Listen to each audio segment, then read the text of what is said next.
Coucou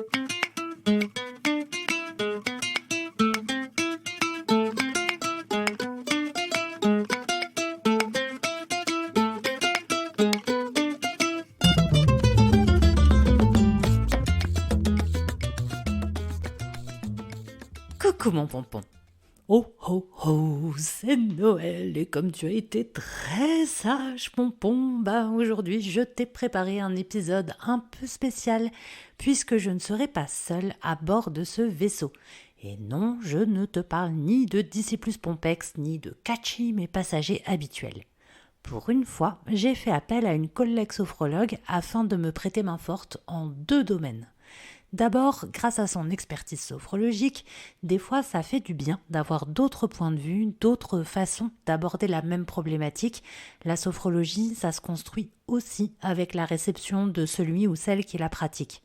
On a plein d'instruments à notre disposition, il y a donc peu de chances qu'on construise exactement la même symphonie, même si elles auront le même effet sur l'auditorice. Tu vois ce que je veux dire ? Et comme en plus Constance n'a pas poussé sur la même branche de l'arbre à sophro que moi, on a pu se parler d'exercices qu'on ne connaissait pas forcément l'une et l'autre. C'était très cool et j'aime bien l'idée de te proposer un peu de diversité. La deuxième raison pour laquelle j'ai fait appel à Constance, en dehors du fait qu'elle est formidable, ça tu vas vite t'en rendre compte, c'est qu'elle est bien plus calée que moi sur le sujet du jour. « Oh, mais c'est impossible, Captain Sophro !» décris-tu avec la moustache hérissée d'incrédulité. Et pourtant, c'est la réalité. En ce qui concerne Harry Potter, je n'ai que vu les films, shame on me. Alors, ne râle pas, pompon. Calme-toi. Disclémons de ce pas et dissipons tout malentendu. Ni Constance ni moi ne soutenons par là les idées et les propos nauséabonds de l'autrice d'Harry Potter. On réprouve et ça nous fout la nausée, en vérité. Si tu écoutes un peu ce podcast, j'espère quand même que tu t'en doutais. On a décidé d'en parler parce que cette œuvre-là, toute proportion gardée, note bien, parce qu'en termes de diversité, les Dark Academiades, c'est le degré 0, on est bien d'accord. Cette œuvre, cependant, elle a fait du bien à beaucoup d'enfants qui, à l'époque, ont trouvé à Poudlard leur seul safe place. Alors, si tu es d'accord, nous t'invitons à écouter 2 sophrologues taper la causette sur les thématiques, les maisons, les personnages et sur les exercices qu'on imaginerait bien pour eux. Si tu es fan de Noël, on est dans l'esprit. Si tu fais comme moi partie de la team au secours, c'est compliqué, déjà gros cœur sur ton museau et on espère que cet épisode t'aidera à te divertir un peu en ce 25 décembre. Allez viens, pousse avec nous la porte de l'école de la magie.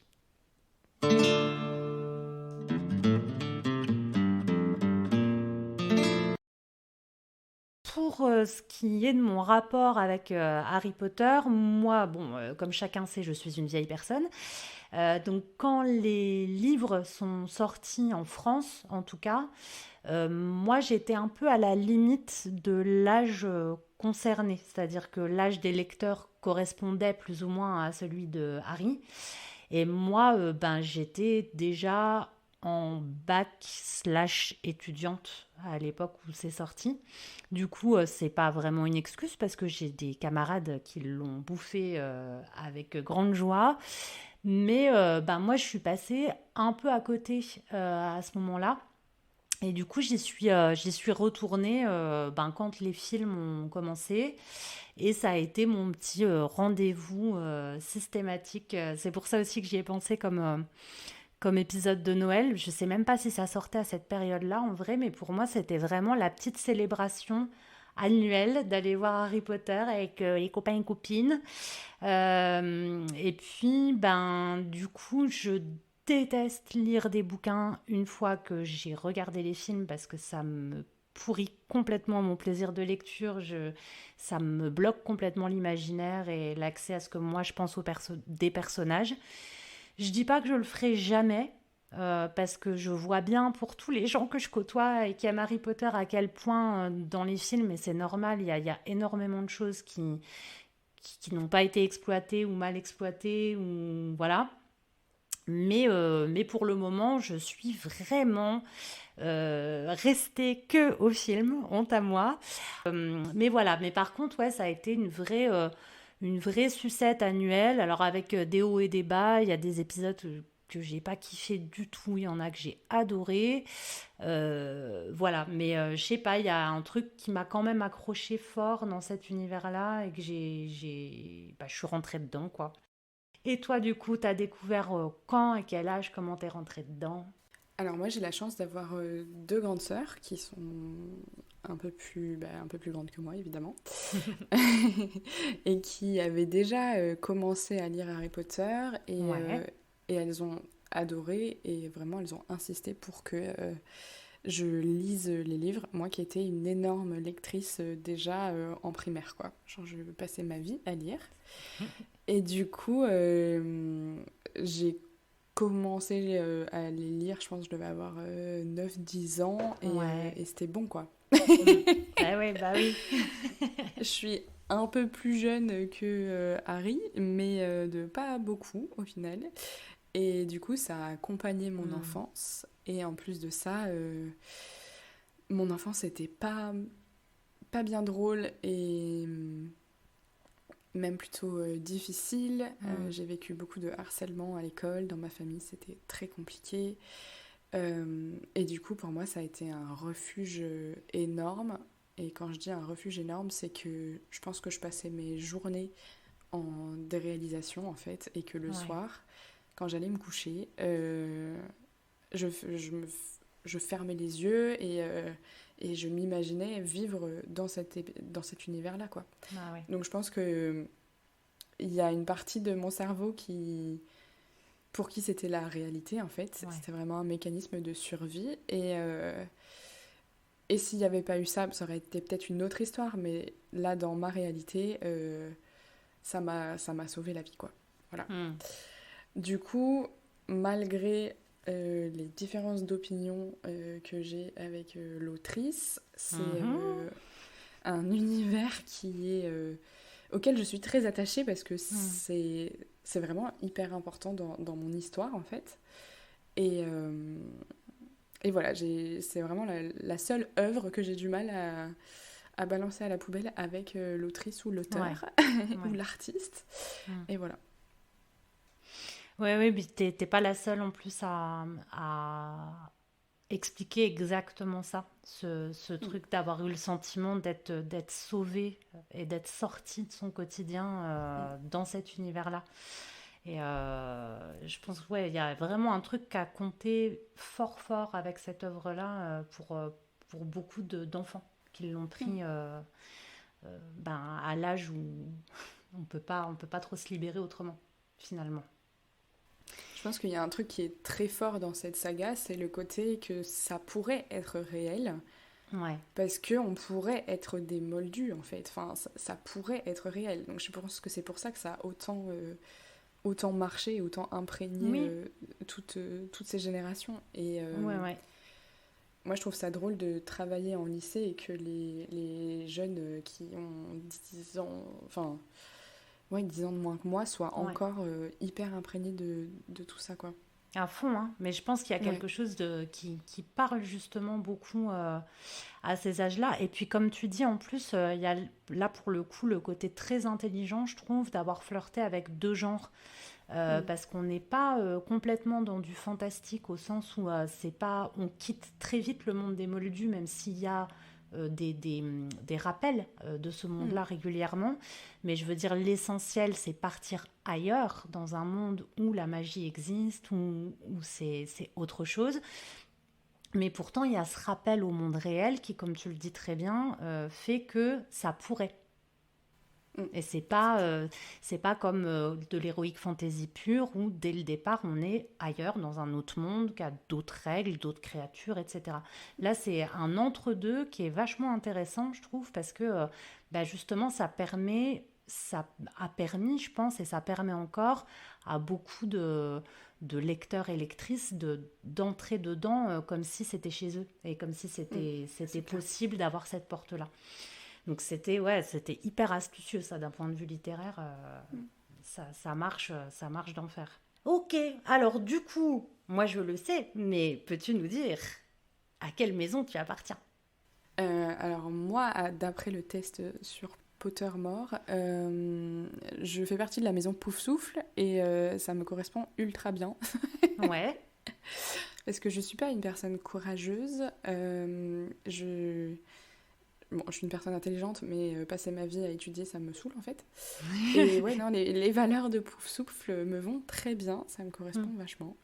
Une personne qui est loyale avec ses amis, Ouais. qui... Voilà quoi.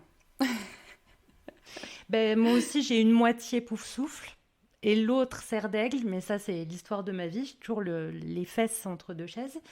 Mais je trouve que vraiment, cet entre-deux-là me correspond très bien parce que j'ai vraiment un côté serre d'aigle quand même. Pour ceux qui croient, entre guillemets, à l'astrologie, moi, je sais pas trop ce que j'en pense, mais il se trouve que je suis Capricorne et que je suis vraiment tellement Capricorne. Mais je suis ascendant Cancer, donc entre deux chaises. Et là, du coup... bah franchement, si j'avais été sous le chapeau, j'aurais choisi Pouf Souffle. Parce que je trouve Ok. que c'est la seule maison qui met des valeurs dans sa devise. Pour moi, la C'est vrai. loyauté, c'est au-dessus de tout. Le courage, c'est une qualité, mais c'est pas une valeur. C'est vrai. Euh, tout ce qui est chez Serpentard, chez Gryffondor, c'est des capacités, je trouve. Mais c'est pas des valeurs. Et en ça, c'est deux maisons, moi, Gryffondor et Serpentard, que j'aime pas. Parce que je trouve que c'est très sur gagner. Gagner quelque chose. C'est pas compliqué, hein. 10 points pour Gryffondor dès qu'Harry Potter pète. C'est bien quand même qu'au bout d'un moment, on a un peu l'appât du gain. Mais tu vois ce que je veux dire? Il y a ce côté un peu... c'est le résultat qui compte. Et c'est le fait d'être premier et d'être valeureux, courageux, nanani nanana. Et c'est vrai que je préfère largement Pouf Souffle, qui est plus modeste, qui est plus humble, qui est plus connecté, je trouve aussi à la vie. Enfin, il y a un rapport à la nourriture, au plaisir, à la nature dans Pouf Souffle qui est hyper sain, je trouve, et hyper important. Ben, on y reviendra aussi avec les personnages, mais ouais, de cœur, vu qu'il y aurait eu hésitation en ce qui me concerne, j'aurais supplié le Choixpeau de me mettre à Pouf Souffle, parce que c'est vraiment ma maison de cœur, et je trouve en plus que c'est la maison courageuse par excellence, parce que quand même, si mes souvenirs sont bons, mais tu me reprends si je me trompe, mais il me semble quand même que dans la bataille finale, c'est Pouf Souffle qui est en première ligne, qui est là et qui fait rempart parce que Mhm. loyauté et parce qu'on est Mhm. debout pour faire rempart contre le mal, quoi qu'il arrive. Et ça, je trouve que c'est vachement plus précieux des gens qui acceptent d'être anonymes et de pas gagner la gloire, mais de faire rempart. Et pour moi, il n'y a que Pouf Souffle qui fait ça bien, En en fait, vrai. je trouve que surtout Gryffondor et Serpentard sont des maisons qui mettent en avant l'individualisme. Exactement. Alors que, bon, Serdaigle, j'ai pas trop d'avis dessus, mais bon, c'est un peu le cas aussi. Oui, j'ai Et Pouf Souffle, l'impression c'est quand vraiment même, mais... une notion de communauté et de loyauté. Et j'aime beaucoup ce que Mm. tu dis sur le fait que ça soit des, une maison qui a des valeurs très liées à la vie, au plaisir, Mm. à la nature, etc. Et ouais, moi, ça me correspond vraiment de ouf. Ouais. Bon, c'est bien. Alors du coup, on va être raccord. Quel est donc ton patronus? Alors, mon patronus, c'était un dauphin. Et quand j'ai fait le test, j'étais dégoûtée. Euh, et ensuite, je me suis rendu compte que c'est un méga biais sexiste. Parce que j'étais là, un dauphin, c'est trop nul. C'est vraiment l'animal préféré des petites filles de 5 à 10 ans, quoi. Ah Et oui, ouais, c'est vrai. voilà. Et du coup, j'étais là, mais pourquoi j'ai un espèce de mépris à l'égard du dauphin? Parce que c'est vraiment un biais sexiste, quoi. De... Les Oui, petites oui, filles bah oui. de 5 à 10 ans, bah, c'est pas stylé, c'est un peu niais, machin. Ouais, Alors qu'en fait, non, le dauphin est un animal extraordinaire, ultra mais oui. intelligent, et qui vit en communauté, qui voyage dans toutes les eaux du monde, c'est incroyable. Bah oui, c'est génial, moi je trouve un dauphin. C'est hyper stylé. Et Vu jeux aussi aussi, les intermédiaires. Ouais, c'est des animaux j'avoue. qui jouent, enfin, c'est... C'est vrai. Il y a un côté je sais pas, je vois le dauphin comme un animal qui kiffe la vie, tu vois. Ah oui, oui, non, mais Donc, c'est vrai, très mais maintenant que Pouf tu le Souffle, en dis, fait. ça y est, je le vois pouf souffle. Dauphin gros kiffeur. Ok, ben moi, sans surprise aucune, j'ai juste été surprise qu'on me propose une race particulière de chien. Il s'avère que je suis un chocho, figure-toi bien. Je sais pas si tu vois le type de chien que c'est. C'est des chiens tout fluffy, Ah oui, ok. c'est extrêmement poilu. Ça fait un peu gros chien-chien à mes mères, mais en grosse taille. Ok. Et ça a la langue toute bleue. C'est les chiens qui sont les plus proches apparemment du loup. Enfin, avant les nouvelles races qu'on a faites maintenant, sur lesquelles j'aurais bien à dire. Mais génétiquement, les plus proches du loup. Et du coup, ça me va bien parce que je suis un bon gros chien. Bien fidèle. Bien, tu vois, je suis pas au premier plan, mais tu sais, si t'as besoin, je suis là. Et, mais j'ai quand même une langue de loup. Donc faut Ok. pas trop me... Tu vois, je suis fluffy, mais attention. Voilà, moi cette histoire de Patronus, ça m'a toujours beaucoup amusé. J'adore ça, aller regarder quel animal. Bon, en même temps, je rappelle à l'audioguide que ma sophro préférée, c'est la réponse de l'animal. Ok, et ben du coup, toi le trio de tête, dans nos trois héros, quel est ton ou ta favori ou favorite? Alors moi, mon perso préféré dans le trio des trois héros là, c'est Hermione. Je trouve qu'elle a un côté très un petit peu autiste quand même. Enfin, Oui. parce que je dis ça parce que moi je suis autiste. Et du coup, elle a ce côté où il y a le bien et le mal, il y a les règles, et elle est vachement rigide sur les règles. Et je suis pareil en fait. Genre, la règle fait loi, Oui, et c'est très important dans ma vie. C'est aussi une personnage qui est, je trouve, hyper impressionnante. Elle est ultra hmm, intelligente. Elle a une capacité d'apprendre en fait qui est hyper impressionnante. J'adore ouais, lire et elle passe sa vie à lire. Elle est toujours avec ses bouquins de partout. Enfin, dans le dernier tome, quand ils partent chasser les Horcruxes, la meuf crée une bibliothèque et elle la met dans son sac à main. oui.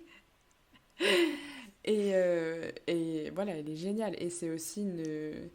J'ai pas envie de dire une personnage secondaire, parce que pour moi, ils sont un peu Ah tous les trois au non, même ah oui, plan. pour moi c'est les trois, ouais, Ouais. ouais, Et ouais. elle est hyper... elle est hyper soutenante, en fait, en tant qu'amie. Grave, ouais. Elle est toujours là pour aider Ron Hmm, et Harry. Et même, c'est une personne qui a beaucoup de compassion, qui a beaucoup oui, d'empathie oui, oui. envers ses amis proches, mais aussi envers des persos secondaires comme Hmm, Luna, Ginny, ouais, Neville. Elle est toujours dans l'attention en fait. Et ouais. c'est peut-être un peu cliché que ça soit la meuf qui soit comme ça. Mais ouais, J'avoue. la meuf qui est dans le care quoi. Mais non, mais je trouve que c'est une personne qui est hyper intéressante et qui a quand même ses petits défauts. Elle est un peu chiante. Bah oui, oui, oui, oui, oui. Bah moi, je l'aime beaucoup aussi, Hermione. Je trouve que, en plus, son histoire de base est hyper intéressante parce que elle a beaucoup de choses à prouver Mm. du fait que ce soit un sang de bourbe, c'était ça Ouais, le terme, hein, c'est ça. horrible. Et du coup, ben, c'est quand même chaud, quoi. C'est dur, je trouve ça terrible parce que elle est douée comme c'est pas permis, mais tu sens qu'il y a toujours chez elle ce syndrome de l'impostrice où il faut qu'elle prouve et qu'elle engrange le maximum de connaissances pour être Mm. sûre de ce qu'elle va dire. Ça aussi, c'est très féminin du coup, mais c'est très bien vu de le montrer parce que les autres, ils sont là, genre, hey, coucou, j'ai sauvé la situation en dernière minute, mais c'est elle qui a fait tout le taf de fond, en réalité.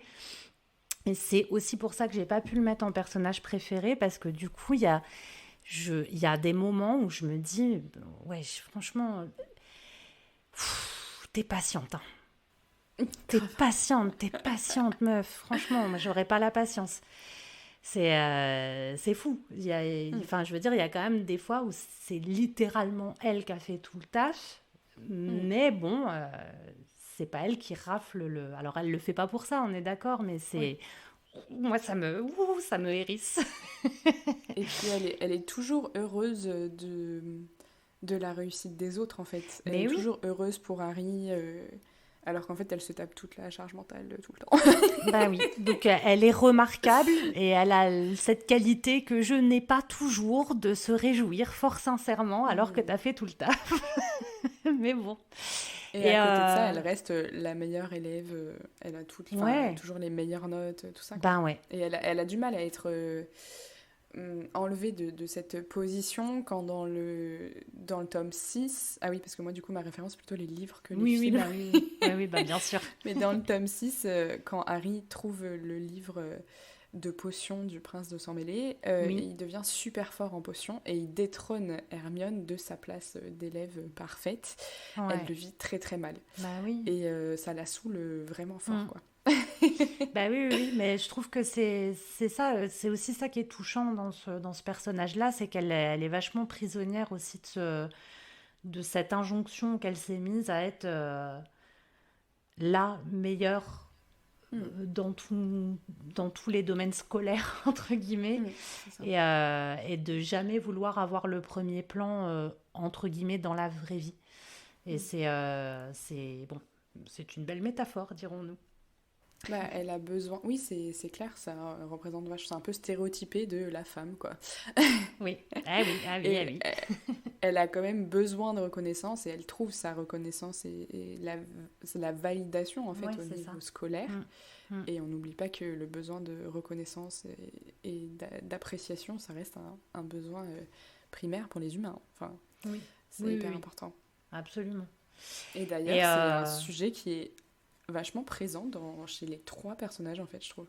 oui, ah bah oui, oui, oui, grave. Je Mm. trouve que c'est ça qui fait qu'ils se rejoignent bien. C'est cette quête intime qu'ils ont et ce manque intime qu'ils ont, alors à des plans différents et Mm. comment dire, des vécus qui sont totalement différents. Mm. Mais je trouve que on voit bien ils se sont reconnus parce que je trouve qu'on se sait entre gens qui ont les mêmes bails, il y a des trucs inconsciemment qui se font qu'on sait. Et du coup, ouais, bah moi, mon personnage préféré, c'est Ron.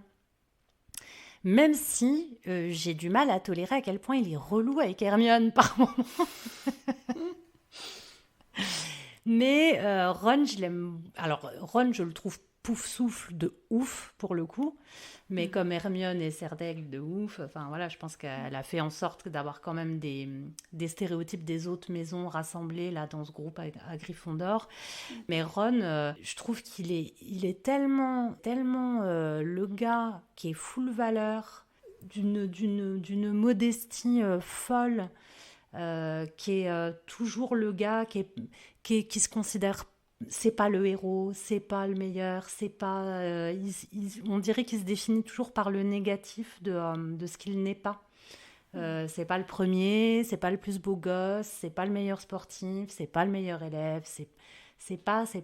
Alors qu'en fait, il est incroyable. On parle quand même d'un enfant qui accompagne ses potes dans n'importe quel danger mortel, alors qu'il a peut-être pas le niveau de leur capacité ou je ne sais quoi, mais il y va parce que c'est pas la question. Il y va parce que c'est ça qu'il faut faire et que sa place juste, elle est à cet endroit-là, à ce moment-là. Et je le trouve hyper touchant. Et puis j'adore toute sa famille. Mais vraiment, ben, je t'avais dit, hein, j'avais hésité avec sa mère. Sa mère, je la kiffe. Je la trouve formidable comme personnage. Je trouve elle est, c'est les courages discrets que j'aime beaucoup. Enfin, je veux dire, elle ne recule devant personne. Elle monte au filet physiquement et au combat s'il le faut. Mais c'est pas les grands noms de l'aristocratie de Poudlard non plus. Mm. Et il y a un côté où la question se pose pas parce qu'on fait ce qui est bien. Et tu parlais des règles et ce qui est bien et ce qui est mal. Et c'est comme ça et c'est pas autrement. Mm. Et je trouve que elle est pile juste. Il y a jamais de doute dans sa tête. On est à l'endroit où il faut parce que c'est ça qu'il faut faire et c'est ça qui est bien. Et c'est hyper beau parce qu'on pourrait très bien la voir ailleurs. Elle est mère de famille, elle pourrait avoir envie de protéger sa famille, de ne pas prendre tous ces risques-là. Mais la question ne se pose pas. Et je la trouve géniale pour ça. Donc, on va dire Ron et toute la famille Weasley avec. Mais ouais, je l'aime vraiment beaucoup. Et c'est vrai qu'Harry, du coup, comme il est un peu plus mis en avant parce que c'est supposément le héros de l'histoire, etc., je trouve que ouais, par moment, ça récolte un peu trop de feu et de flammes alors qu'il y a ces deux acolytes qui sont loin d'être des acolytes, Je justement. trouve que Ron, c'est aussi un personnage qui est hyper drôle et dans les livres, le gars s'arrête jamais en fait de faire des blagues, de faire des actions drôles et il évolue beaucoup au fur et à mesure de la saga comme les trois, mais lui Ouais, particulièrement, je trouve qu'il change énormément et c'est pas un mec parfait, genre il a vraiment un côté très jaloux, enfin oui, par oui, oui. rapport à Harry, il a vraiment ce besoin-là de Ouais, reconnaissance du fils de famille nombreuse qui est un peu passé inaperçu dans la ouais, masse de tous ses frères et ouais, sœurs. Il ouais. a un besoin de se distinguer et tout, qui fait qu'il fait des actions qui sont un peu débiles, comme arrêter de parler à Harry dans le 4 Oui, bah quand oui. il devient champion, ou dans le 7 quand il se barre. Mm. Et il est très affecté par les Horcruxes et il y a bien une raison derrière ça. Et du coup, je le trouve super intéressant parce que il fait ces actions en fait qui sont un peu bof, qui sont pas des actions de héros parfaits. Et à côté de ça, il va toujours revenir en fait, Bah toujours oui. super loyal, toujours Mm. dire bah ouais, en fait j'ai merdé et je suis quand même, je reviens et je suis là pour Ouais. toi, je suis là pour vous. Et voilà. Et oui, alors je suis complètement d'accord avec toi sur le fait qu'il est extrêmement mauvais en communication. Et franchement, avec Hermione, il est chiant, quoi. Mais je suis d'accord avec toi sur... c'est très vrai ce que tu dis sur le choix et je crois que c'est ça que j'aime bien chez ce personnage, c'est qu'il est hyper humain, il est tout sauf parfait. Mm. Il, il a mal, il est jaloux, il en bave, il trouve pas sa place, Mm. etc. Mais à chaque fois quand il revient, c'est choisi. Parce qu'il a Mm. pris l'autre voie et il revient à chaque fois. C'est ça. Et quelque part, c'est un effort et un vrai engagement qui est peut-être un peu moins présent chez Harry parce qu'Harry, le pauvre Bichette, il n'a pas le choix. Mm. C'est Il ça. n'a pas le choix que d'être le héros de toute façon. C'est ça ou quoi. Enfin, Mm. voilà, il y a moins de... Ça ne veut pas dire qu'il n'est pas courageux, hein, le pauvre.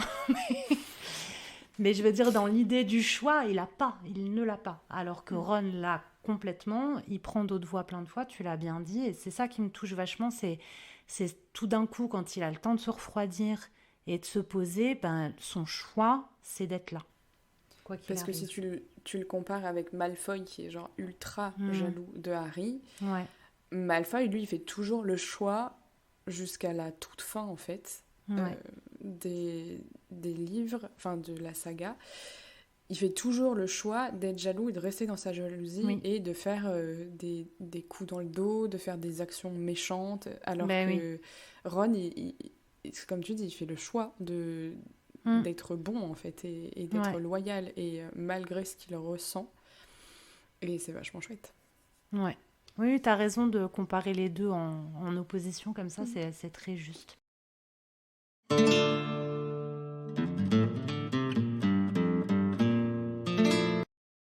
Là, l'idée, ça va être un petit peu de chacune proposer quelque chose qui nous semble correspondre au personnage très très important, on va dire, de la série. Donc avec deux angles possibles, comme toujours dans ce podcast, soit l'exercice qui leur ferait du bien et qui serait judicieux pour les aider, soit au contraire l'exercice qu'ils incarnent complètement. Alors moi souvent quand je mets qu'ils incarnent, ça peut être de la mauvaise manière, hein. J'ai présenté plein de personnages qui incarnent le principe de l'exercice mais qui le font vraiment à des fins pas cool ou tout à l'envers. Mais du coup voilà, ça peut être dans tous les sens et puis du coup ça va nous permettre de vous présenter un petit peu certaines réponses sophrologiques à des problèmes assez universels, puisque dans toutes les œuvres, les personnages proposent des choses, on vient de le dire, qui parlent fort en général et qui résonnent dans la réalité de ceux qui les reçoivent, que ce soit spectateurs, spectatrices ou lecteurs, lectrices. Alors on va commencer par le roi, Harry, du coup, Mr. Potter. Du coup, moi, je suis pas allée chercher bien loin. J'ai plus pensé à mes yeux à ce qu'il incarnait, à la première chose qui m'est venue, en fait, en pensant à lui, et je viens de l'évoquer juste avant, c'est la réponse de l'animal.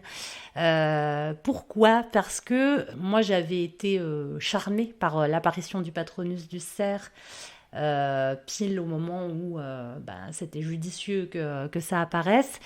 J'avais trouvé très bien vu toute la force symbolique que ça lui avait donnée et le fait que c'était la réponse exacte dont il avait besoin pile à ce moment-là. Et en plus, on parlait de la quête du père juste avant et je trouve que justement la symbolique, alors tu me dis si je me trompe, mais il me semble que c'était bien celui que le cerf, c'était bien le patronus de son père, hein, si ma mémoire est bonne. Le père de Harry et puis ses amis, donc Lupin, Sirius et Peter Pettigrew, sont des animagus. Enfin non, Lupin est un loup-garou et du coup ils ont fait le processus pour devenir des animagus et que du coup le père de Harry, son animal dans lequel il se transforme, c'est un cerf. Voilà, merci pour la précision. Et donc voilà, pour moi j'y voyais vraiment la réponse à ces doutes existentiels qui traversent à ce moment-là, au fait qu'ils se sentent vraiment plus capables et plus reliés à quoi que ce soit. C'est quand même un gamin qui n'a rien connu de ses racines au point de tout découvrir tel un bon moldu, en même temps que nous qui suivons ses premiers pas à Poudlard. Et je trouve que revenir avec quelque chose de symbolique et ce que ça porte en plus comme symbole, le symbole du cerf, il y a vraiment, on en parlait aussi avec Poufsouffle, mais cette idée de se reconnecter profondément à la nature, à la vie, à ce qui est essentiel, à une forme de souffle, de force douce, si on peut dire. Moi, j'avais trouvé ça génial. Et du coup, évidemment, c'est à cette sophronisation-là que j'ai pensé, donc qui consiste à juste laisser venir l'image d'un animal quel qu'il soit, même si c'est pas logique, et à lui laisser nous délivrer le message qu'on a besoin d'entendre à ce moment-là. Et c'est une sophro qui est hyper douce, je trouve, et hyper... elles sont toutes apaisantes, mais il y a un côté où on est recentré, je trouve, après. Ok. Écoute, moi, c'est une sophro que je ne connais pas du tout. C'est vrai ? Non. Crotte. Avec les différentes écoles de sophro, on apprend quand même des choses qui sont un peu différentes, et je la connais pas du tout, mais du coup, ça m'intéresse vachement. C'est bon en toute situation, je trouve. Et toi, du coup, t'avais vu quoi pour Harry ? Alors moi, je suis plutôt partie sur quels exercices feraient du bien aux personnages, genre de quoi ils ont vraiment besoin. Et du coup, je suis pas partie sur un truc de sophro. Je me suis dit que Harry, il avait besoin d'une thérapie parce que la sophro ne répond pas à tout, hein, vraiment. Oui, c'est un bon moyen de le rappeler, qu'on ne se substitue pas à tout. Exactement. Et c'est quand même une personne qui a vécu tellement de choses traumatiques. Ses parents ont été assassinés quand il était tout petit. Il a grandi dans une famille violente et maltraitante. Et donc déjà, ça suffit à traumatiser n'importe qui. Et en plus, il y a un méchant qui le poursuit depuis qu'il a 1 an. Genre, à un moment, je pense qu'une psychothérapie, ça lui ferait vachement de bien. Oui, sans compter le harcèlement. Exactement. Parce que quand même, Le Malfoy, il est sur son dos, genre H24. Rogue aussi, quand même. On va Rogue pas se aussi, mentir, ça qu'on s'appelle du harcèlement. adore. Mais quand même, c'est vraiment le gars qui veille sur toi de manière toxique, quoi. On C'est adore le horrible. détester, on va dire. Oui, oui, moi j'adore les méchants et j'adore Alan Rickman, donc laisse tomber moi Rogue. Mais ça c'est un problème que peut-être il faudrait que je règle également chez un psy.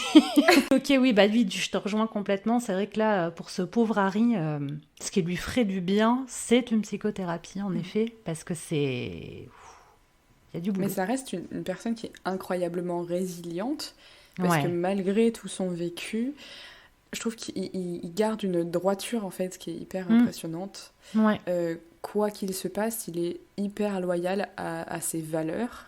c'est vrai. Et Dumbledore, c'est un peu l'incarnation de ces valeurs-là, Mm. de bonté, de lumière, etc. Jusqu'au dernier tome où on apprend un peu plus de trucs Oui. sur sa vie. Ouais. Et d'ailleurs, c'est hyper violent à ce moment-là pour Harry qui apprend que Oui. cette ligne directrice qui était Dumbledore, finalement, elle est pas toute, il n'est pas Ouais. tout blanc, il n'est pas parfait et il a des casseroles au cul quand même. Ouais. Et ça Mais les je trouve que ça déstabilise va bien énormément. avec le passage à l'âge adulte aussi. Exactement, le fait de rechercher qui il est sans Dumbledore Ouais. et de trouver sa propre ligne directrice à lui sans Dumbledore, c'est hyper. Ouais. Et puis C'est un moment hyper casser la important. perfection, casser l'idole, et puis, C'est et puis clair. rentrer dans quelque chose de plus nuancé. Mais c'est vrai que c'est horrible pour lui parce que c'était tellement son seul phare C'est ça. que c'est quand même hyper douloureux, quoi. Mais malgré tout, malgré le fait de devoir rechercher, du coup, remettre en question lui-même, au final, rechercher sa ligne directrice, il va quand même faire le choix de la bonté, Oui, la lumière en face des forces des ténèbres. oui, Alors qu'il y a tellement de fois, en fait, depuis le début de la saga, où il aurait pu, en fait, succomber et il oui. le fait jamais, quoi. Non, il le fait jamais. Et puis je trouve que vraiment succomber au sens propre pour le coup. Mm, Parce que mm, chez Harry, je trouve qu'il s'agit même pas de passer du côté obscur, mais il s'agit d'abandonner en fait. mm, Et c'est clair. de plus se battre, de plus vivre, de lâcher. Et d'ailleurs, ça se voit, je trouve, à certains moments que c'est tentant de Mm, lâcher. c'est clair. Et C'est c'est... Ouais. notamment pendant le tome 7, enfin du coup le dernier film, quand il se balade dans... Enfin il se balade, il est à Poudlard et En pendant la... sifflotant. C'est pas trop le bon mot. Il voit ses amis qui sont morts, les personnes qui ont lutté Ouais. c'est un peu pour lui, et en même temps non, c'est un peu contre les forces des ténèbres de manière générale que les gens se Bah battent. oui. C'est juste qu'il en est l'incarnation, mais quand il les voit, toutes ces personnes qui sont mortes, il lâche prise complètement, et à ce moment-là, il va se rendre à Voldemort sans savoir qu'en faisant ça, il sauve tout le monde au final, Oui. Oui, oui. mais à ce moment-là, il abandonne. Mm. Et je trouve ça hyper puissant. Ouais. Ah oui, oui, moi, ça m'a énormément touchée. Mm. Et puis le fait que ce soit ça la clé Mm. aussi. C'est clair. C'était c'était hyper profond comme réflexion, franchement. Non, mais c'est vrai, hein, quand même. C'était fou que ce soit ça la solution. Mm. Ok. Alors, allons-y pour ton personnage préféré des trois, même si tu les aimes tous les trois. Et pour Hermione, est-ce que tu veux commencer du coup, toi, pour Hermione? Allez, bah écoute, comme on disait tout à l'heure, Hermione, elle est beaucoup tournée vers les autres. Elle est vachement dans le care, elle est vachement... elle fait tout pour aider les autres, même si, bon, quand même, elle a ses priorités. Hein. C'est pas juste une coquille vide au service des autres, quoi. Ouais. Mais je pense qu'elle a quand même besoin de se recentrer sur elle. Et elle a aussi besoin de lâcher prise. Du coup, moi, je lui Ouais. ferai un petit enchaînement avec les 7 portes. Donc, c'est un super moyen pour moi de rentrer dans une séance de sophro où on va couper l'extérieur en plaçant nos doigts sur nos 7 portes, donc les oreilles, les yeux, les narines et la bouche. Et du coup, c'est en respirant profondément et tout. C'est un super moyen de se recentrer sur soi. Et ensuite, le polichinelle qui est un de mes mouvements préférés, j'adore. C'est vrai. Ouais, c'est vraiment un truc de se recentrer sur soi et aussi de lâcher prise, quoi. On lâche beaucoup d'énergie. Ah ouais. Et en plus, on a l'air vraiment stupide en faisant Polichinelle. Sauf que c'est pas le moment où on se dit, bah, j'ai l'air stupide, on est juste en soi. Et on fait ce mouvement. Et du coup, il y a vraiment un truc de lâcher prise de l'apparence, en fait, que j'aime vachement. Oui, c'est un super bon choix, ouais, avec cet angle de vue. Tu vois, je me demandais, je me suis dit, Polichinelle. Et oui, évidemment. Oui, bien sûr, oui, ça lui ferait du bien à Hermione de lâcher le surmoi et de revenir vraiment aux joies du ça en sautillant bêtement sur place. Ce serait super. Et oui, et les 7 portes, ouais, je connaissais pas, bah, comme tu as dit, selon les écoles de sophro, on n'a pas tout à fait les mêmes exercices. Mais oui, ça ressemble à l'exercice respiratoire numéro 2, tout bouché, mais il y a la bouche en plus. Et du coup, ouais, c'est un très bon exercice pour fermer et se mettre dans sa bulle complètement, ouais. Ouais, c'est des bons choix, ça. Ouais, se recentrer et lâcher prise, oui, exactement. Pile. Et bah, du coup, ça tombe très bien que je sois partie encore une fois dans l'autre orientation. Pas tellement de ce dont elle a besoin, mais de ce qu'elle représente, on va dire. Et moi, j'ai pensé à la sophro-acceptation progressive. Je sais pas si tu l'as, celle-ci. Où en fait, c'est une projection dans le temps où on va faire avant l'événement, pendant l'événement, après l'événement et en totalisation par la suite. Mais du coup, évidemment, pour moi, ça représentait, évidemment, c'est bon dans le temps, hein, je sais plus comment il s'appelle, son bazar, tu sais, qui lui... Oui, merci, j'avais le geste, mais comme on est dans un podcast, ça ne sert à rien que je mime. Donc oui, le retourneur. Et du coup, pareil, moi, je trouve que ça, c'était vachement bien vu parce que elle a ce côté où il faut tout prendre, tout apprendre, tout contrôler, tout gérer, être partout à la fois. Et puis bon, c'est ce qui lui permet aussi de sauver la situation. Mais ça rejoint complètement ce que tu viens de dire sur le fait qu'à un moment donné, comment fait-elle pour prendre comme ça tout. Enfin, on dirait qu'elle s'accorde jamais d'avoir du temps entre guillemets blanc. Et que tellement tout son temps doit être effectif et utile à prendre des connaissances, à s'améliorer dans un domaine, etc., qu'il y a tellement pas de blanc qu'elle s'en met plus. Elle se met du temps en plus sur du temps qui était déjà pris par autre chose. Et je trouve que ça la représente bien dans cette idée de jamais s'autoriser à être moins et toujours plus, sans rajouter des couches. Et ça je trouve ça marrant parce que même physiquement, dans le livre, elle est décrite comme ayant toujours des piles de livres dans les bras ou dans son sac. Ouais. Et dans le 4e tome, quand elle est invitée au bal par Krum, Harry se dit mais il l'a à peine reconnue parce que dans son maintien et sa posture, physiquement, il y a quelque chose qu'il n'avait jamais vu, ça veut dire qu'elle n'est pas alourdie par des tonnes de livres et des sacs super lourds. Donc même, c'est vraiment physique, quoi. Et ce que tu dis, ça me fait penser au fait que elle craque jamais jusqu'au dernier livre, en fait, quand Ron part, en fait. C'est le seul moment où elle craque. Ouais. Dans mes souvenirs, c'est peut-être pas hyper précis, mais elle reste toujours là forte avec toute la charge qu'elle se prend, toujours plus, et elle reste hyper, je sais pas comment dire, c'est un roc en fait. Ah ouais, mais oui. C'est un vraiment roc, mais quand Ron part, elle craque et elle s'effondre totalement. Mais c'est là où moi j'aime bien Ron aussi, c'est que je trouve qu'il a la clé du cœur des autres. Parce que ses actions et ses choix, même si des fois ils paraissent, c'est les mauvais choix pour un temps avant qu'ils reviennent, etc. Mais c'est aussi souvent ce qui permet aux autres de se reprendre conscience de leurs vraies émotions, de leurs sentiments, de ce qui compte pour eux, etc. etc. Et je le trouve super à ce niveau-là parce que c'est le petit rouage qui fait que le cœur des autres marche. Je sais pas si tu vois ce que je veux dire, ou qui marche plus. C'est hyper intéressant. Et bah du coup, venons-en à ce bon Ron. T'as vu, c'est un métier, j'aime autant dire. J'ai 20 ans de radio dans les pattes. Alors vas-y, pour Ron, t'avais pensé à quoi, toi? Alors, ce qu'on disait tout à l'heure, c'est que Ron, c'est un enfant parmi tant d'autres dans sa famille et qu'il a vachement de difficultés à trouver sa place, à se sentir bien. Il est tout le temps en train de penser qu'il est nul et voilà. Et moi, du coup, j'avais envie de lui offrir un moment qui va l'aider à prendre conscience de ses capacités et de sa valeur, en fait. Et du coup, c'est une mnésie, donc c'est un exercice où on va retourner dans le passé, on va se baser Ouais. sur nos souvenirs, qui s'appelle les 3 âges. Je sais pas si toi ça te parle, parce que des fois on Non, n'a pas les non, mêmes non. noms.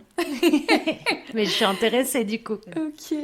Du coup, j'aime trop, franchement, c'est une de mes mnésies préférées, j'adore. Ouais. On va inviter Ron à diviser sa vie en 3 âges, en 3 périodes.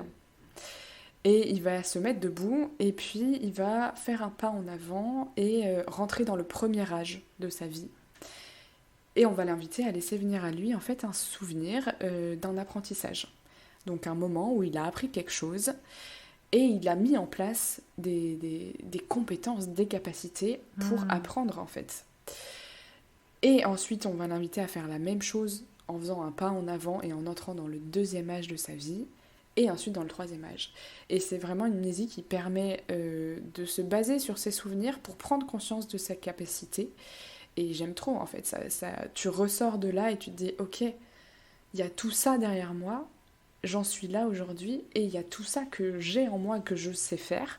Et je pense que ça lui ferait du bien un peu pour reprendre confiance en lui, pour prendre conscience de ses qualités et de qui il est vraiment quoi. Pas juste un enfant parmi tant d'autres, mais un individu qui a plein de capacités, plein de compétences, plein de qualités. Voilà. Ouais, mais ce serait grave cohérent, effectivement, avec ce qu'on disait, ce côté, on dirait qu'il sait pas que c'est le héros de l'histoire, quoi. Enfin, C'est ça. et je trouve ça vachement intéressant, l'idée de la faire debout et avec les pas, que le Bah ouais, corps parce que t'es dans accompagne le l'entrée dans les corporel, quoi. âges. Ouais, exactement. Ouais, ouais, ouais. Oui, oui, tu vois, moi, les mnésies, systématiquement, c'est assis ou allongé, enfin, voilà, en sophro statique. Mais du coup, je trouve ça intéressant ouais, de mettre en mouvement le corps pour sentir physiquement ce passage d'une capacité à l'autre qu'on a déjà. Ouais, ouais, ouais, c'est un super bon choix. Ouais, je suis contente du coup que tu me l'aies expliqué, c'est très bien.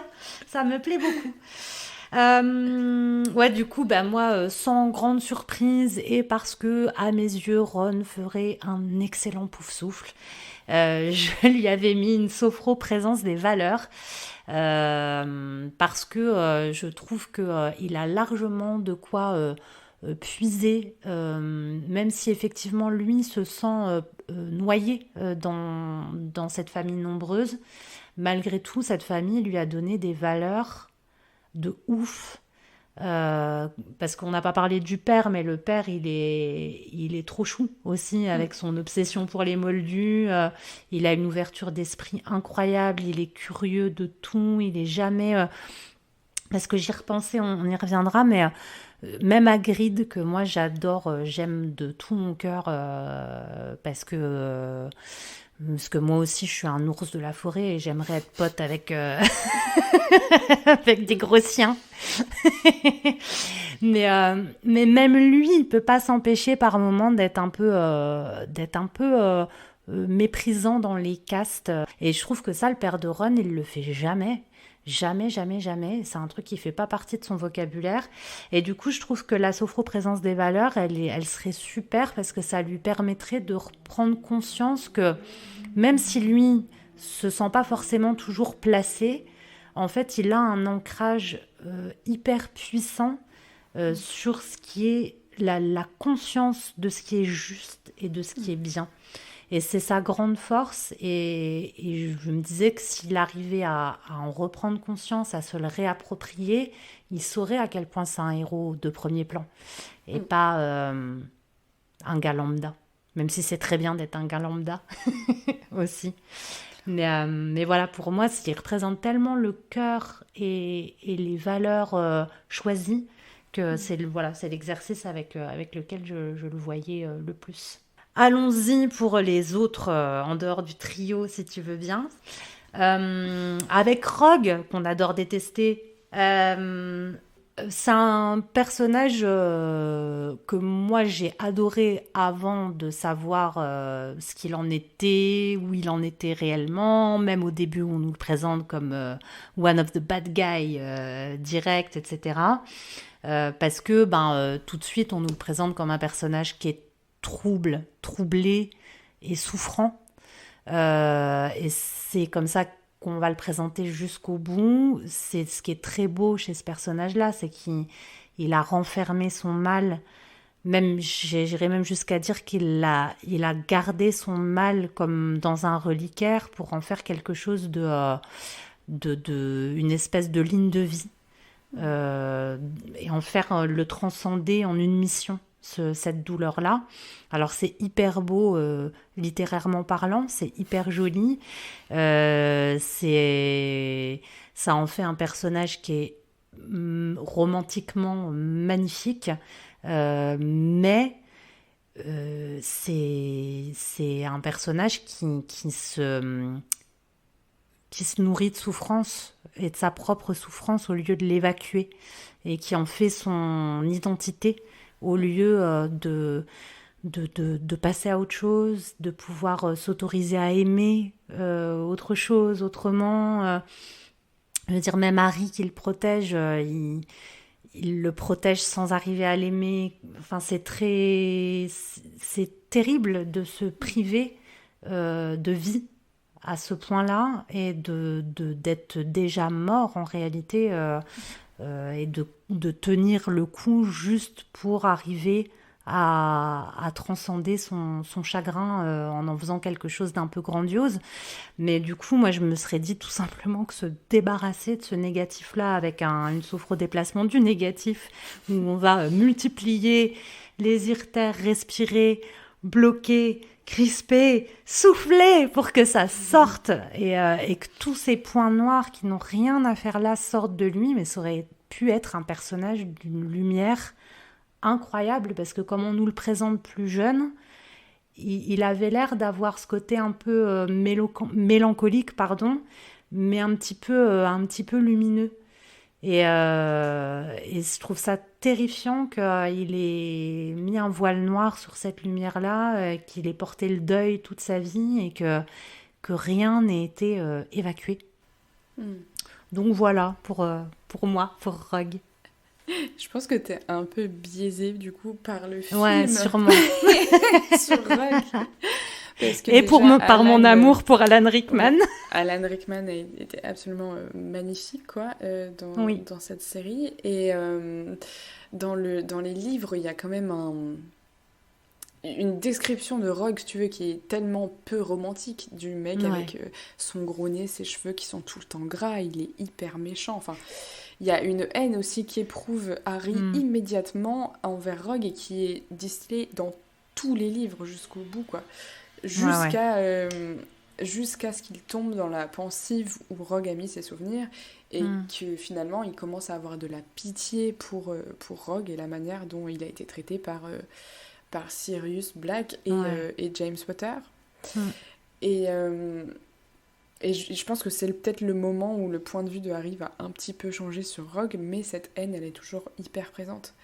Et il ne faut pas oublier le fait que Rogue était un mange-mort. Il a choisi... Oui, c'est vrai, j'avoue. Il a choisi le mal, en fait, à un moment. Et c'est que parce que le mal a tué l'amour de sa vie qu'il est revenu sur ça. Mais c'est vrai. Il a une partie de lui qui est violente et noire. Et voilà, dans le livre, vraiment, enfin dans les livres, il est plus présenté comme... Enfin, il est moins romantisé, quoi. Vraiment. Ouais. Alors du coup, t'avais pensé à quoi, toi ? Alors, pour moi, comme tu disais, il est complètement coincé dans le passé. Il vit dans le passé, du coup, il n'est même plus vivant, en fait, dans le présent. Et du coup, moi, je voulais lui proposer une mnésie, donc un retour dans le passé, qui est senso-perceptive. Du coup, on va commencer par se souvenir d'un souvenir qui est ancien et relever les sensations positives, les émotions, la joie, le bonheur. Donc moi je me dis qu'à ce moment-là, il se souviendrait sûrement d'un souvenir avec Lily, quand ils étaient petits ou jeunes. Et ensuite, on va l'inviter, Rogue, à revenir beaucoup plus récemment et de laisser venir à lui un souvenir qui est heureux, mais vraiment beaucoup plus récent, donc probablement après la mort de Lily, et aussi de relever donc les sensations positives, les émotions heureuses, etc. Et pour finir, on va l'inviter à ramener toutes ces sensations et toutes ces émotions positives dont il s'est souvenu dans son souvenir ancien et dans son souvenir un peu plus récent, et les ramener dans le présent, dans son corps, et essayer de les ressentir dans son corps, dans le présent. Et je me dis que ça l'aiderait peut-être un peu à... pas à faire le deuil de Lily, mais à revenir à la vie un peu, à revenir au présent, en se souvenant que c'est possible de ressentir aujourd'hui ces émotions positives, c'est ce bonheur qu'il ressentait avec elle, aujourd'hui, quoi. Voilà. Oui, c'est intéressant de partir sur la réémergence des ressentis positifs. Et oui, comme tu dis, le ramener dans la vie. Effectivement, c'est un bon choix. Et alors, ce bon Dumbledore dont on a parlé... Dumbledore, du coup, on apprend dans le dernier tome que il a une histoire familiale qui est vraiment traumatique, en fait. On apprend que sa petite sœur et que sa mère sont mortes dans des accidents, que son père est allé en prison, enfin c'est quand même hyper sombre, et que la seule personne qui reste de sa famille, son frère, ils sont complètement brouillés depuis très très longtemps. Et on comprend en fait qu'il garde une énorme culpabilité, qu'il se sent complètement responsable de la mort de sa sœur. Et du coup, c'est vraiment... bon, je pense qu'une thérapie familiale avec son frère, ça lui ferait vachement de bien. Pour remettre un peu les trucs à plat, pour parler de leurs différents points de vue, parce que bon, quand on a 90 ans ou plus, on ne sait pas trop quel âge il a d'ailleurs, ça serait vachement chouette de mettre derrière soi ce genre de problème, quoi. Et du coup, moi, je voulais lui proposer une substitution mnésique. Donc, encore une fois, ils sont beaucoup coincés dans le passé, tous ces personnages. Donc, on continue dans les mnésies, qui, pour moi, pourraient l'aider à aller de l'avant. Donc, on va inviter Dumbledore à se souvenir d'un souvenir négatif. Donc, par exemple, il ne faut pas que ça soit trop violent non plus, parce que ça peut vraiment être violent pendant une séance, mais un souvenir lié à sa jeunesse, peut-être à sa sœur ou à sa mère. Et ensuite, on va l'inviter à se souvenir d'un souvenir qui est plutôt positif et qui est en lien, par exemple, avec sa mère ou sa sœur ou sa famille. Donc, je sais pas, un super chouette moment passé tous ensemble. Et de diffuser donc les sensations positives, les émotions positives dans ce premier souvenir négatif. Voilà. Pour essayer de ramener un peu de lumière, de douceur, de positivité, de belles émotions dans son enfance, parce que quand on vit des trucs traumatisants comme ça, ça a tendance à teinter tout le reste, en fait, de noirceur, quoi. Et peut-être que ça l'aiderait à renouer avec son frère, de se souvenir qu'ils avaient cette relation avant, quoi. Ouais. C'est un moyen incroyable de venir penser, entre guillemets, des plaies ancienne. Et comme je dis toujours là, pour la substitution mnésique, je l'ai aussi, celle-ci. Et du coup, ce que je trouve très chouette, c'est que ça vient pas écraser la sauvegarde, on vient pas effacer le souvenir négatif, mais on vient, comme tu as très bien dit, lui diffuser quelque chose de positif, venir l'adoucir avec du positif qui existe aussi.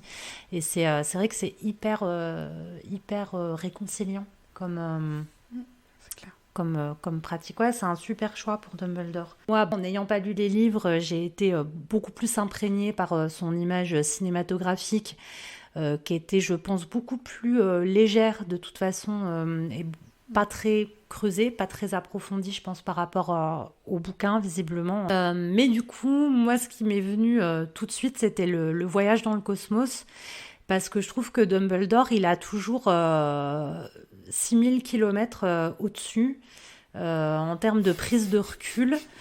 Mais il y a le côté un peu d'avoir... Mais en même temps, ça correspond bien finalement au twist final, parce qu'il a placé des choses en ayant tout vu de très très haut. et sur une dimension qui était en dehors du bien et du mal, pour le coup, et de l'affect, où tout d'un coup, il s'est sorti du truc et il s'est dit, ok, comment faire et qu'est-ce qu'il faut faire et mettre en place sur une grande échelle et sur un plan très long, pour qu'on ait une chance d'arriver quelque part et d'arriver à quelque chose. Et cette prise de distance-là, elle demande quand même vachement tout d'un coup se désengager de l'affect immédiat et de la réactivité immédiate, et de voir les choses vraiment en se disant, bon, ok, ça c'est le moment là présent, mais si je dézoome, c'est autrement. Et donc c'est une sophronisation qui propose d'aller dans le cosmos, mais de monter progressivement, de se voir assis sur la chaise, puis en haut du toit, puis de voir la carte, etc., jusqu'à voir l'intégralité de la Terre. Et souvent, ça permet aussi de relativiser un petit peu, et de voir que, bon, les allées et venues des petites fourmis et de tout ce qui se passe, ça va toujours moins vite que les nuages, ou ça va plus lentement, ou peu importe. Mais que si on dézoome un peu, il y a des fois on vit très très fort des choses à un temps présent, et puis 5 ans plus tard, c'est quelque chose dont on se souviendra peut-être même plus en réalité.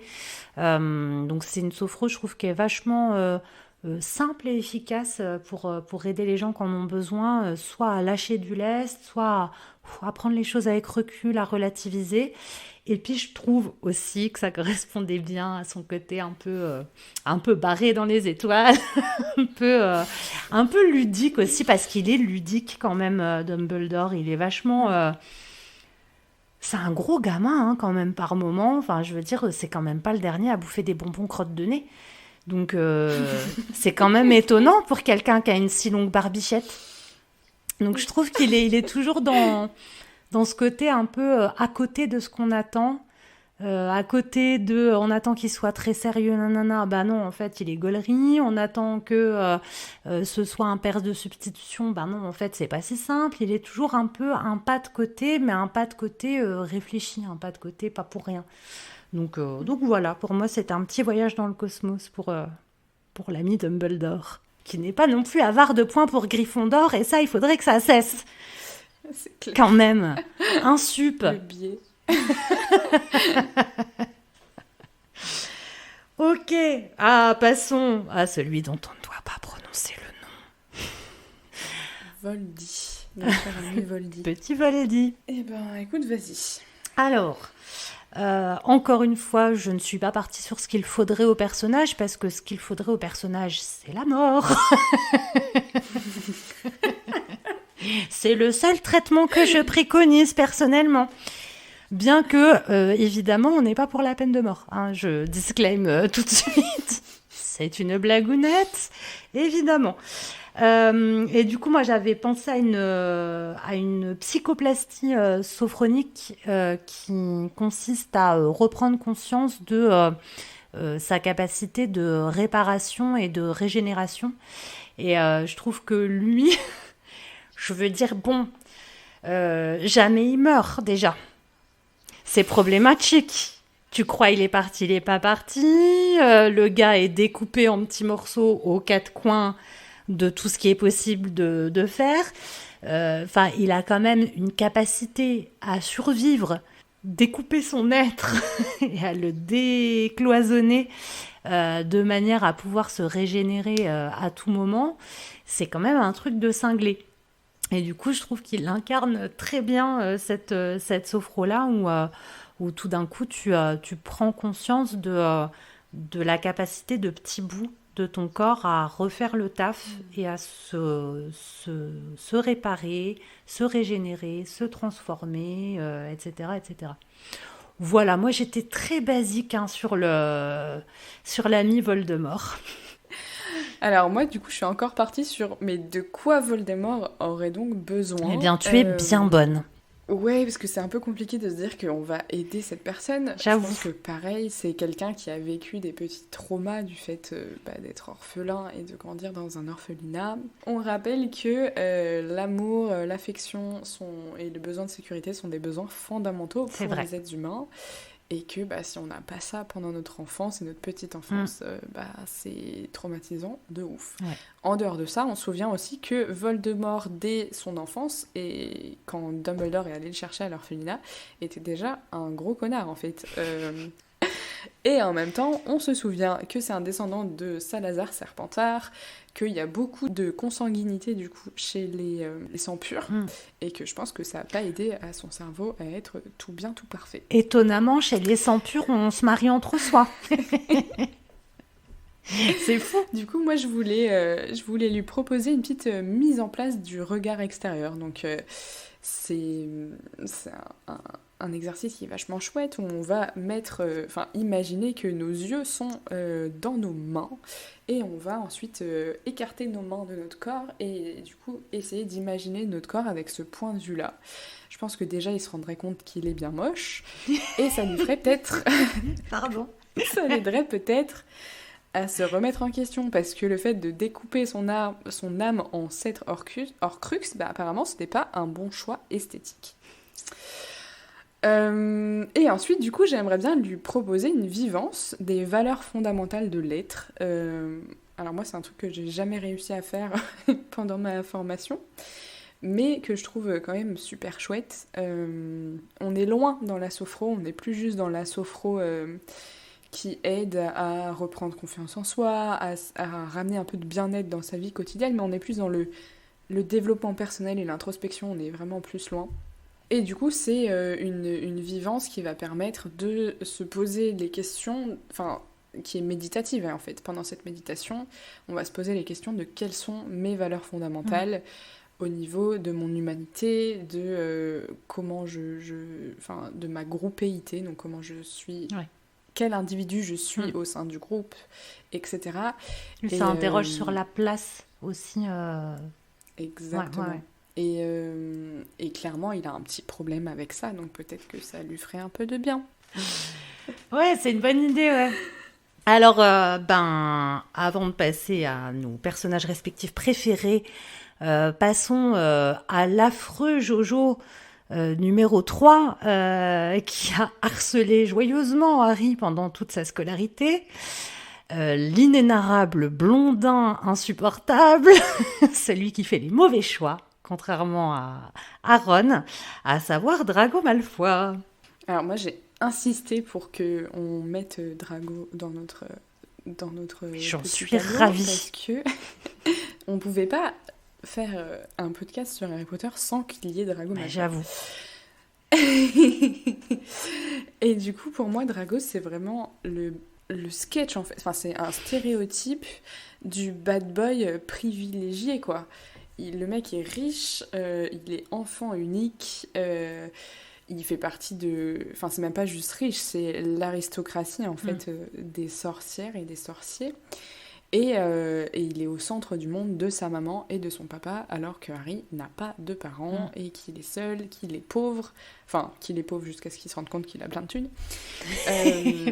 Et qu'il a été élevé par des gens horribles et dans un placard, alors que Malfoy a grandi dans un manoir. Donc c'est vraiment l'inverse de Harry, et même physiquement, où Harry a les cheveux noirs, Drago a les cheveux blonds, tout ça. Mais on se rend compte au fur et à mesure qu'en fait, Drago, on a un peu envie de le sauver. Moi, c'était mon crush quand j'avais 12 ans, à l'époque. Et du coup, parce qu'en fait, c'est un jeune homme qui a besoin d'attention, comme tous les autres finalement. Et il est humain comme tous les autres sur ce point-là. Et même s'il a été élevé par des parents qui... apparemment, il est le centre de la vie de sa mère. Apparemment, il a besoin de plus d'attention de la part de son papa.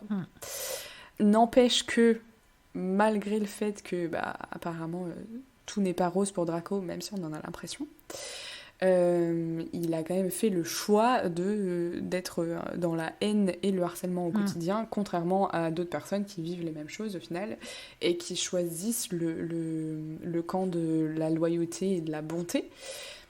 Ça questionne aussi sur le fait que ça dépend vachement de dans quel environnement on grandit, parce que son père reste un mange-mort. Donc de base, il était mal parti. Et il a quand même un moment de rédemption à la toute fin. Enfin, lui et sa famille, en fait, ont un moment de rédemption à la toute fin de Harry Potter, où Narcissa Malfoy, la mère de Draco, va lui sauver la vie à Harry, en fait. Je pense que du coup, pour Draco, moi je lui proposerais un petit karaté avec déplacement du négatif. Donc le karaté, on va inspirer profondément et ramener ses poings en arrière, comme si on faisait du karaté en fait. Et en retenant notre respiration comme ça, très fort, on va vraiment être dans la tension dans le haut du corps. Et ensuite, on va tendre nos poings vers l'avant en ouvrant les mains et en relâchant du coup l'air par la bouche.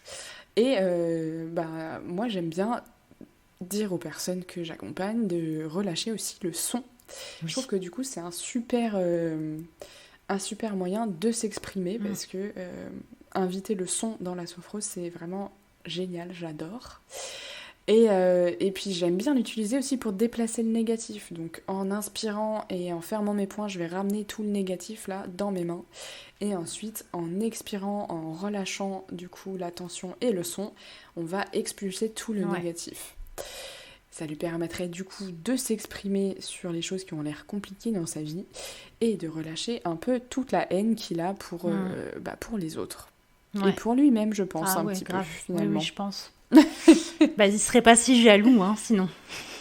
Mais c'est une super idée. Et moi, c'est vrai que sur ce personnage-là, mais je trouve que quelque part, il a bien bouclé la boucle avec ce que tu ressens chez les mange-morts en général, pas tous, mais ceux qui sont pas complètement zinziflex comme la Béatrix. Je trouve quand même qu'ils sont mus par la peur. Avant toute autre chose, ils sont dévorés par la peur. Et une fois qu'ils ont mis leur allégeance à celui qui fait le plus peur de tous, peut-être en espérant en faire un parapluie contre la peur, ou j'en sais rien. Il y a des fois, tu sais, on va vers ce qui fait peur en se disant, une fois que je serai dans la gueule du loup, j'aurais plus peur qu'il me court après quelque part. Et chez beaucoup de mange-morts, et chez les Malfoy en particulier, je trouve qu'il y a ce côté terrorisé, notamment chez le père Malfoy, je trouve c'est un type qui est dévoré par la peur de perdre son rang, la peur de pas rester à la place qu'il croit qu'il a. Enfin, c'est même par rapport à son fils, il y a quelque chose de dévorant qui fait que l'amour ne passe pas et qu'il n'ait que peur, même que Voldemort revienne. Quelque part, il y a ce côté où tout d'un coup, c'est là, et c'est présent, et c'est réel. Et je trouve que chez lui, il y a ce côté d'être un enfant terrorisé en permanence. Et du coup, sa peur se transforme en jalousie, en agressivité, il l'expulse de manière très négative, mais parce que, comme tu as dit, c'est la seule chose qu'on lui a apprise, c'est le fonctionnement qu'on lui a inculqué, pour plein de raisons, comme tu l'as très bien dit, noblesse, mange-mort, la totale. Mais du coup, c'est ça. Je suis partie, moi, exactement dans la même idée que toi, avec des émicores pour lui. Pareil pour aller chercher à prendre de la hauteur, donc en levant. Donc les émicores, on travaille des deux côtés du corps, côté droit 3 fois, côté gauche 3 fois et 1 fois au milieu. Et on va venir étirer la main au-dessus de la tête très haut, tout le côté droit, en bloquant la respiration et relâcher très fort, en soufflant très fort et bruyamment également pour relâcher, faire craquer, claquer toute la tension. C'est aussi un exercice que moi j'aime bien utiliser pour se sentir grandi, parce que quand on lève les bras, on va chercher de la hauteur et on va jeter à terre toutes nos peurs, etc. Et je trouve que pour lui, ce serait tout indiqué. Et j'ai pensé aussi à celui-là parce que les émicores, je trouve ça lui correspond bien. Moi, j'en avais parlé dans le podcast avec Double Face dans Batman, mais je trouve qu'il a ce côté-là d'avoir des allants humains qui sont sans cesse contredits par ses racines familiales, par son éducation, par le rôle aussi qu'il doit tenir, puisqu'on apprend à un moment donné que c'est lui qui devrait tuer Dumbledore et qu'il n'arrive pas à le faire. C'est le point de bascule du personnage. Mais il est, je trouve, sans cesse partagé. Et à chaque fois, je me dis, c'est ça qui le rend presque plus agressif, pour montrer que non, il reste bien là où il doit être et que oui, il n'oublie pas ce qu'il est, etc. Mais en fait, il n'est pas très convaincu, le garçon, j'ai l'impression, profondément. Donc voilà, mais du coup, un peu le même principe que toi, finalement. On est vraiment relâché les choses. Les émicores, je trouve, comme on fait gauche, puis droite, puis au milieu, c'est un bon mouvement pour rétablir un équilibre, exactement, je trouve. Ouais. Et du coup, ça lui irait vachement bien dans tout ça. Ouais. Entre qui il est et ce qu'on attend de lui et ouais, qu'il a envie d'être, finalement. Bah oui.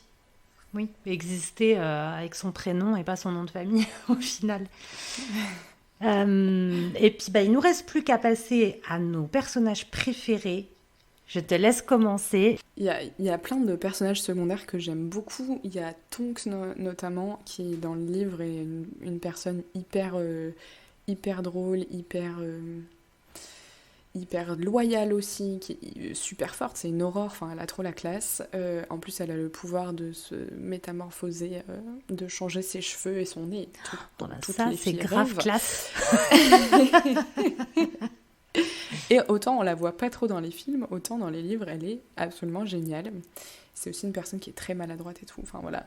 J'aime aussi beaucoup Ginny, qui est une jeune femme hyper courageuse. Elle est ultra badass. Le fait d'avoir grandi avec tous ses frères, je pense qu'elle s'en fout de ce que les gens pensent.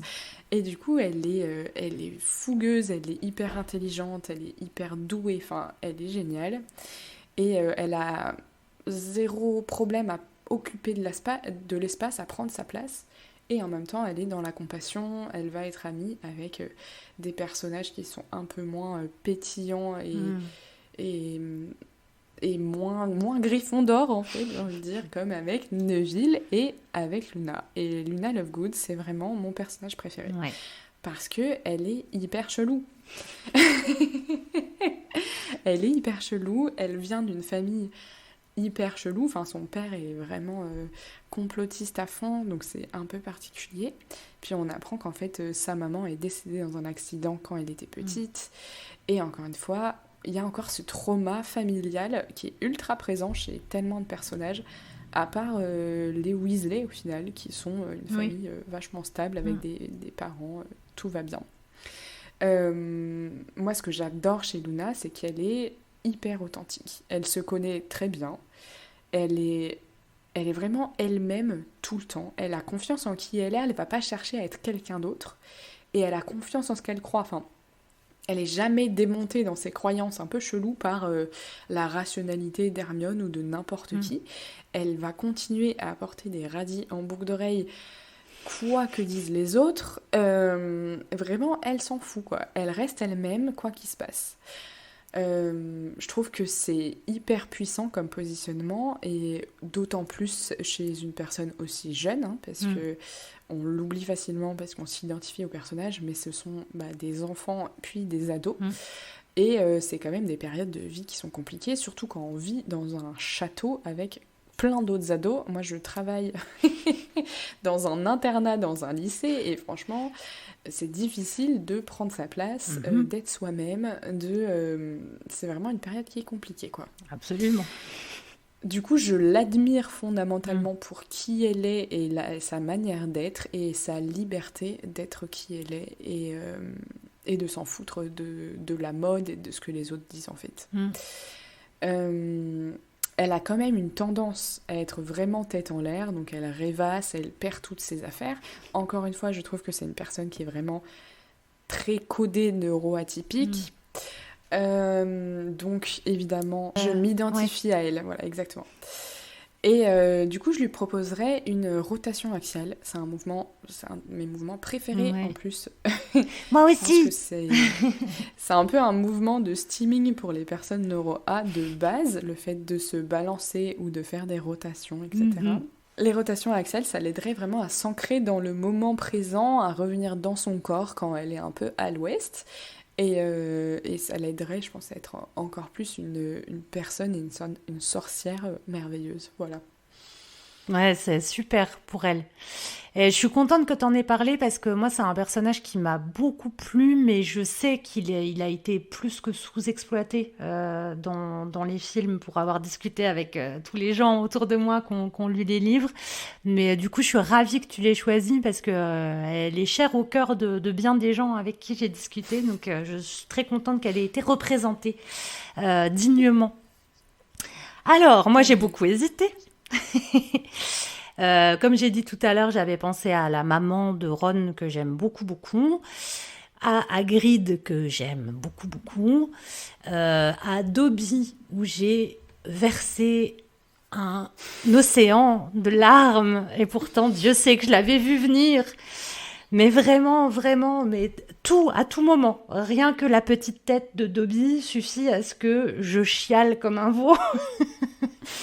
Et blague à part, Dobby, je trouve que c'est quand même important de le placer, mais du coup, j'en parlerai aussi avec le personnage que j'ai finalement choisi.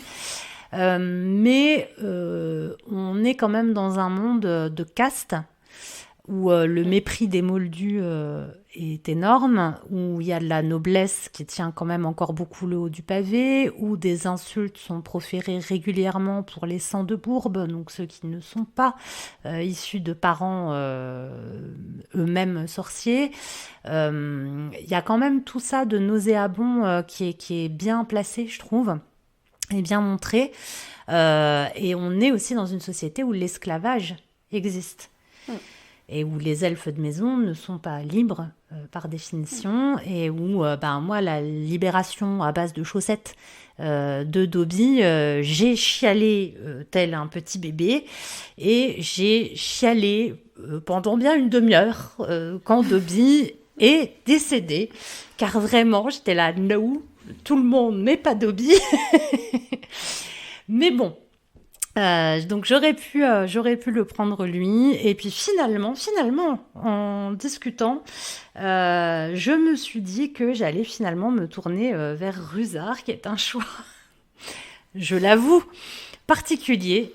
Alors non pas que je vais défendre son horrible ralliement à Ombrage à la grande époque nazie sup à Poudlard. Bien que j'ai trouvé très intéressant le rapprochement entre les deux, parce que si je dis pas de bêtises, Dolores Ombrage, son frère, est comme Rusard, je crois. Je sais plus comment on dit, croque-molle on dit pour... Craque-molle. Craque-molle, voilà. Il me semble me souvenir de ça, et que du coup j'avais trouvé ça intéressant que malgré ces idées hyper extrémistes, il y a un rapprochement entre les deux personnages. Bref, littérairement parlant, hein, pas dans la vraie vie, évidemment. Mais voilà, donc Rusard, c'est vraiment pas le nice guy, on l'aime pas, je vais lui trouver aucune excuse. En revanche, c'est un type de personnage que j'aime beaucoup, parce que déjà, je trouve ça intelligent d'avoir mis quelqu'un qui représente une autre caste. Puisque lui n'a pas de pouvoir alors qu'il devrait en avoir.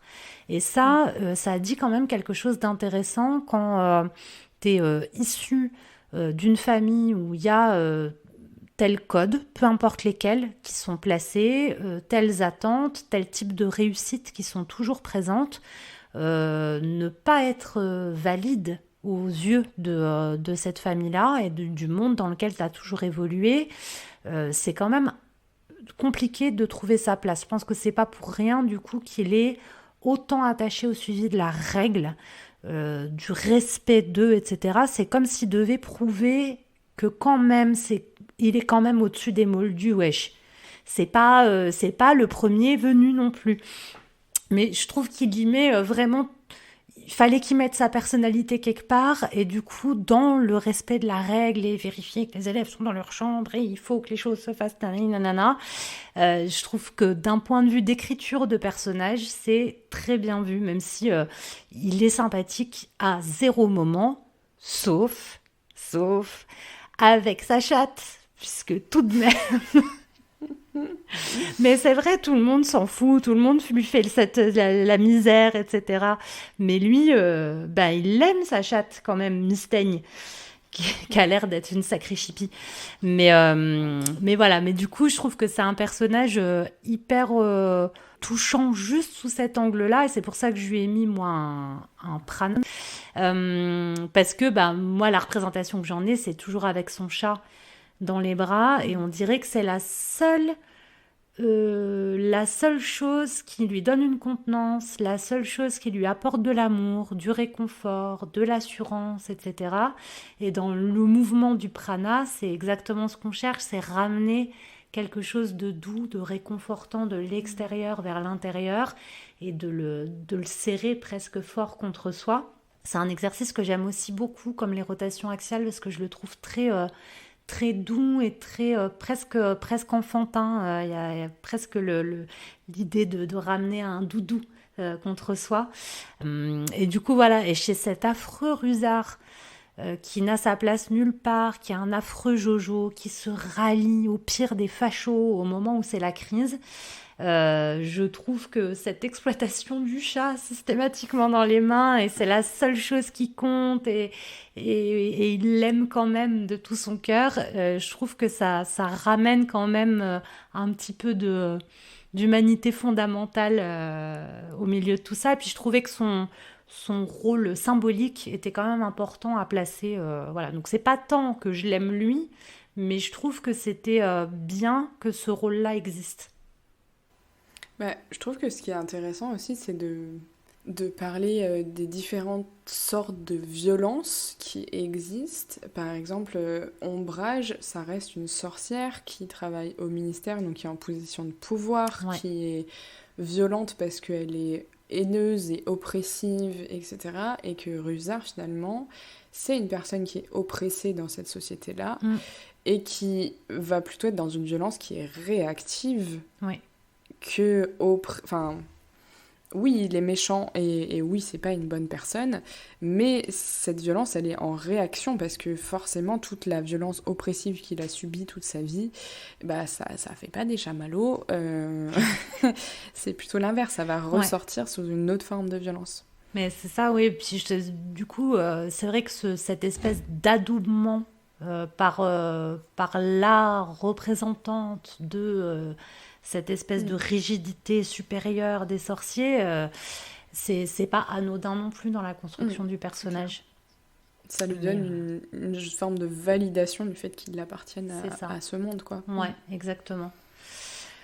Voilà pour ce petit tour de piste des différents personnages. Est-ce que tu as envie d'ajouter un dernier truc que toi, tu ne peux pas ne pas dire sur Harry Potter Du coup, je trouve qu'il y a un thème qui est hyper important dans Harry Potter, c'est... Enfin, il y a plein de thèmes qui sont hyper importants. Il y a les castes, il y a le bien, le mal, il y a les oppressions, il y a beaucoup de choses. Et du coup, c'est vachement paradoxal que ça traite en fait littéralement de bien et de mal. Pour moi, les mange-morts, je les rapproche à des gros fachos. Et à côté de ça, l'autrice a quand même distillé tout au sein de son œuvre plein de trucs super racistes et antisémites. Et on sait qui elle est, donc c'est quand même assez curieux. Il y a un thème qui revient très souvent, c'est les traumas familiaux. Et il y a, comme on a parlé pas mal finalement quand on a fait ce petit tour des personnages, il y a beaucoup de persos qui ont des traumas familiaux, et même une majorité. Et en fait, en contrepartie, il y a beaucoup de figures parentales. Donc il y a Molly Weasley qui est vraiment la maman par excellence. Il y a il y a Sirius Black, même si je sais que toi, tu ne l'apprécies pas. Oui. Ça reste une figure parentale pour Harry, et c'est une libération, en fait, quand Harry le rencontre. Il y a aussi Lupin, du coup, ça, c'est la même année, donc ça se passe au même moment pour lui. C'était un ami de son père, c'est une personne qui va l'aider à apprendre à se défendre, vraiment le papa, en fait, par excellence. Ouais. Oui, Lupin, je l'aime beaucoup. Ouais. Ouais, moi aussi. Mais à la fin, enfin dans le dernier tome, quand lui-même devient papa, il ne l'accepte pas du tout, alors qu'il a été dans cette position de parentalité pendant plusieurs années avec Harry. Et, et je trouve ça très intéressant. Je trouve que McGonagall aussi a une figure parentale. Enfin, elle n'est pas dans la maternité douce et chaleureuse et conviviale et accueillante de Molly Weasley, mais elle reste une figure maternelle de protection pour Harry et pour les autres Gryffondor, qui est hyper importante. Et puis il y a Dumbledore, qui est pas vraiment père quoi, dans sa manière d'être, mais qui est une espèce de guide, et pour moi ça va un peu avec. Et je pense que c'est aussi pour ça qu'on est beaucoup à s'identifier dans cette saga et à se sentir à l'aise, enfin un peu chez nous dans cette saga, c'est qu'il y a toutes ces figures parentales qui prennent le relais de familles défaillantes. Et par exemple, même Rogue, par rapport à Malfoy, est une figure parentale, finalement. Oui. Où il va le valider constamment, là où son père ne le valide pas suffisamment, etc. Et le protéger. Et le protéger tout le temps.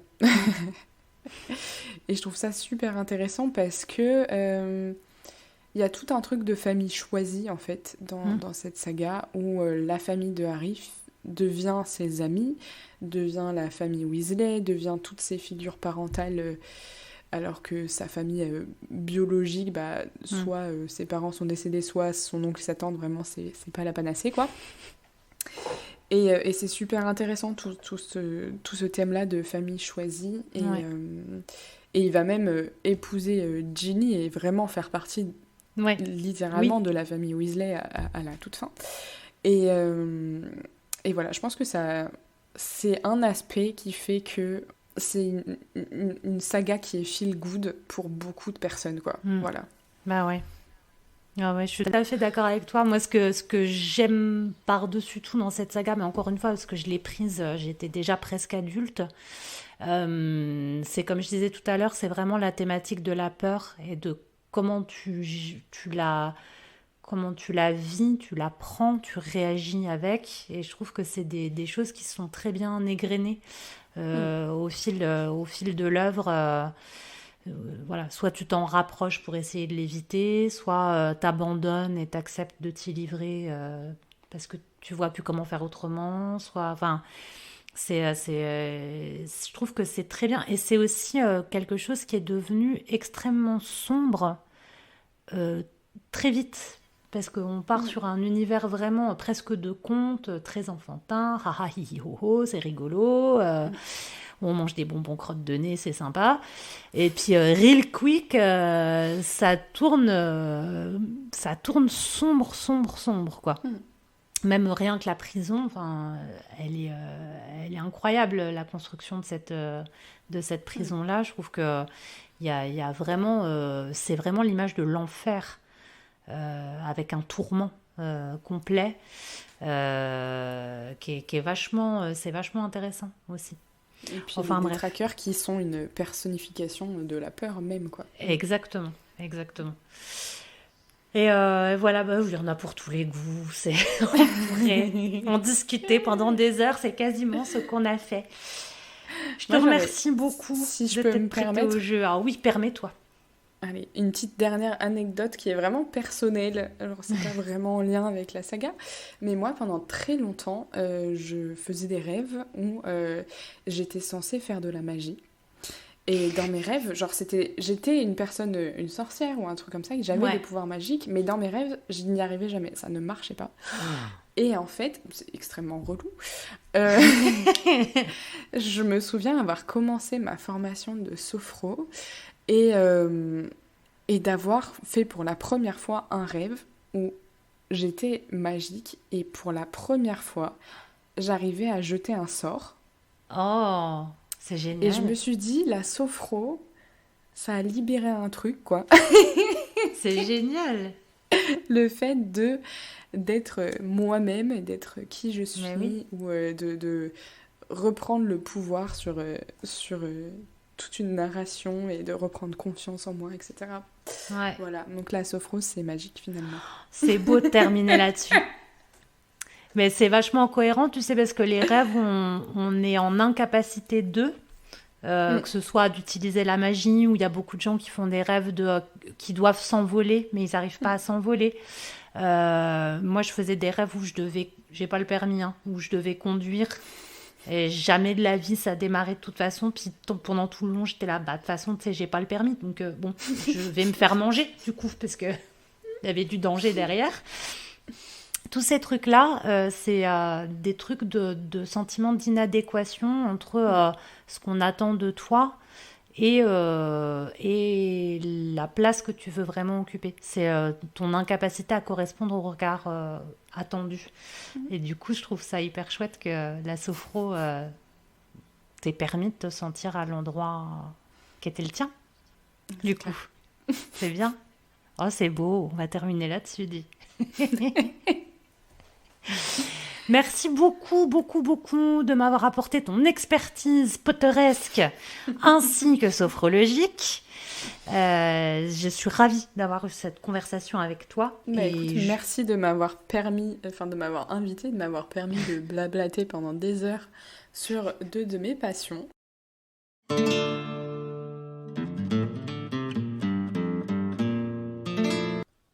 Et voilà mon pompon. Cet épisode à Poudlard est maintenant terminé. J'espère que cette formule un peu différente t'a plu et que tu as apprécié autant que moi les analyses et les propositions de Constance, que je remercie encore énormément d'avoir pris de son temps pour venir faire des bêtises dans mon vaisseau. Sache que contrairement à moi, Constance pratique en distanciel. Donc si sa voix et sa vibe t'ont parlé, n'hésite pas à te tourner vers elle pour une séance ou un accompagnement, elle est formidable. Tu trouveras le lien vers son Insta en barre d'infos sur YouTube ou dans la description de l'épisode si tu m'écoutes sur une appli de podcast. Je te souhaite de traverser cette période noëlesque de la façon la plus douce possible.